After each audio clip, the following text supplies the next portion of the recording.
CBN. Agora são 11h19. CBN Conexão Brasília, com Rômulo Pinheiro.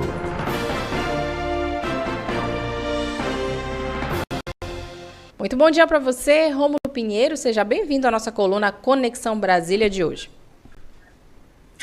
Muito bom dia, Isicena, e sempre muito feliz de estar conosco, com vocês aqui, todas as quartas-feiras, nesse mesmo horário. Exato, Rômulo, dia de falar de política aqui no Estação CBN. E hoje você vai destacar para a gente uma tríade, né? Posso dizer assim, STF, Congresso Nacional e também o futuro dos jogos de azar aqui no Brasil. Como é que estão se relacionando aí sobre essa temática, Rômulo?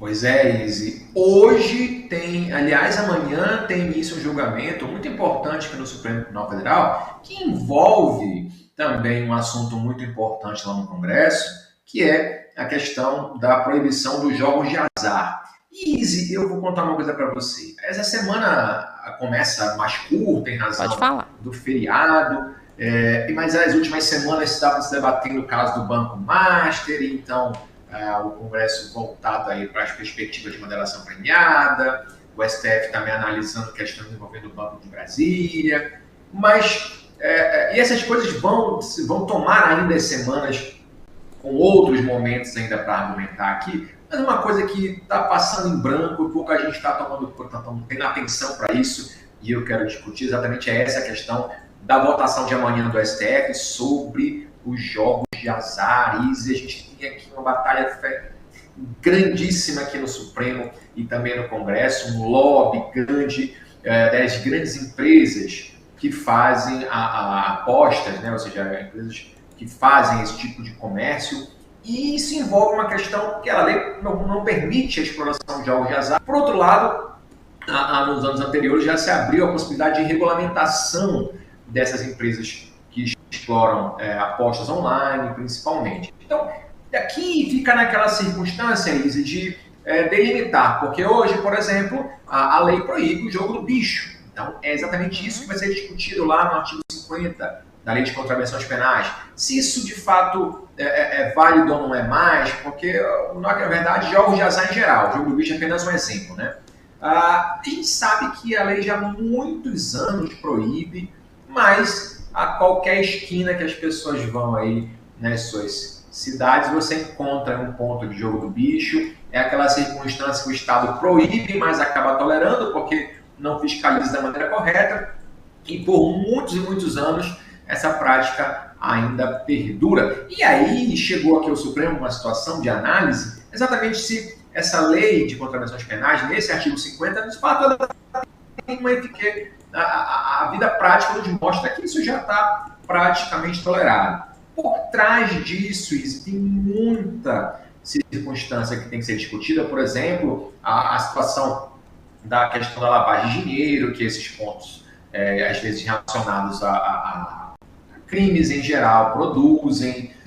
Tem importante informação também, que é da chamada ludopatia, ou seja, pessoas que têm vícios em jogos, e isso também ajuda a produzir esses danos. Isso tudo também tem levado, a gente tem visto aí nos últimos dias, vários estudos e várias notícias informando o crescente endividamento da população brasileira.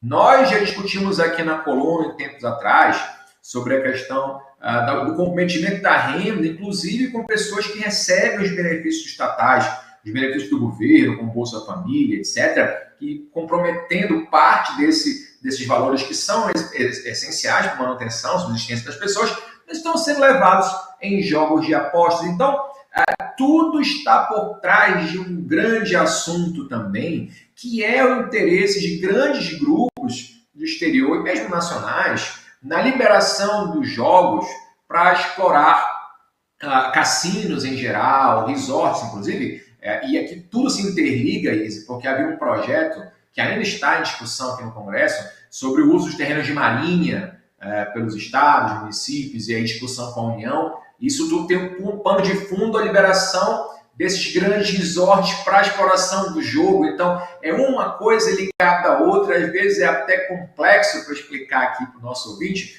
mas está tudo interligado e há uma pressão nessa discussão do uso dos terrenos de marinha. Nós discutimos isso aqui nas colunas anteriores. Isso tem ligação com um lobby muito forte para a liberação dos jogos, a regulamentação melhor, porque existe uma regulamentação hoje de jogos de azar, aliás, dos jogos online, mas ainda faltam muitos pontos a serem resolvidos.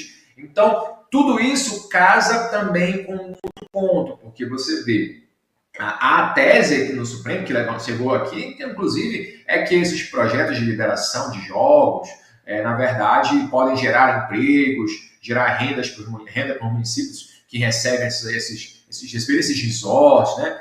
E, por outro lado, há algumas organizações preocupadas com a saúde pública, por os motivos que a gente acabou discutindo aqui, sobre endividamento, drogas em geral, crimes. Então, o pano de fundo hoje não é necessariamente distinguir entre aquele jogo que é o jogo do bicho, especificamente, e os jogos online, essas grandes empresas que fazem que produzem apostas, inclusive na televisão em geral, você na internet, você vê vários influenciadores, atores e atrizes divulgando esses grandes grupos aí de casas de apostas, mas você vê que a discussão não será distinguir uma coisa da outra aqui amanhã no Supremo, mas sim dizer, e aí que está o ponto importante, informar se haverá uma flexibilização, ou seja, se o STF entender que esse artigo 50 que proíbe os jogos de azar, a lucratividade sobre jogos de azar, se entender que isso é incompatível, ou seja, que não tem mais validade, aplicação, por uma questão prática já da vida, então vai abrir margem para uma maior força de legalização desses jogos aqui no Congresso Nacional ao mesmo tempo. Então, um contraponto importante, porque se por um lado isso acaba gerando um efeito prático, já se não reconhece mais, um pouco dos casos de pessoas que são pegas porque estão jogando de maneira informal, mas por outro lado passa um recado muito complicado à sociedade também de que esses jogos envolvem todo um contexto social problemático e vai ser liberado, isso gera essa imagem de liberação, essa imagem de permissão e vinculação dessas pessoas com crimes. Então, isso é muito... O STF também se preocupa com essa questão que envolve todo esse contexto. Então, aqui a aposta grande é que o STF não faça distinção entre o que é jogo do bicho, o que é a casa de aposta em geral,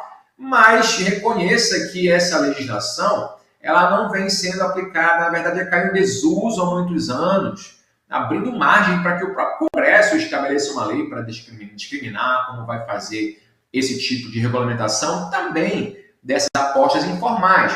Porque se, por um lado, as grandes casas de apostas elas têm CNPJ, elas têm como ser fiscalizadas e tributadas, vou dar um exemplo que é o mais comum do jogo do bicho, é muito mais difícil fazer um controle efetivo, porque em geral não são regularizadas, em geral não se tem CNPJs para fiscalizar, e com certeza grande parte delas, ou quase todas, tem envolvimento com as questões criminosas, enfim, fica uma situação de saia justa para o Supremo sempre, porque, e aqui eu falo, o julgador, ele sempre que vai decidir alguma coisa, ele vai desagradar todo mundo com certeza, porque se por um lado ele legalizar, ou seja, reconhecer que a lei não tem aplicação, mas não reconhecendo mais nenhum crime, nenhuma contravenção penal, nem infração penal, jogos de azar, então vai abrir esteira aí para o Congresso, talvez debater leis que vão flexibilizar de maneira geral esse tipo de conduta. Por outro lado, se proibir, mantiver como está, vai criar aquela situação, né, que a gente chama de assimetria no direito, ou seja,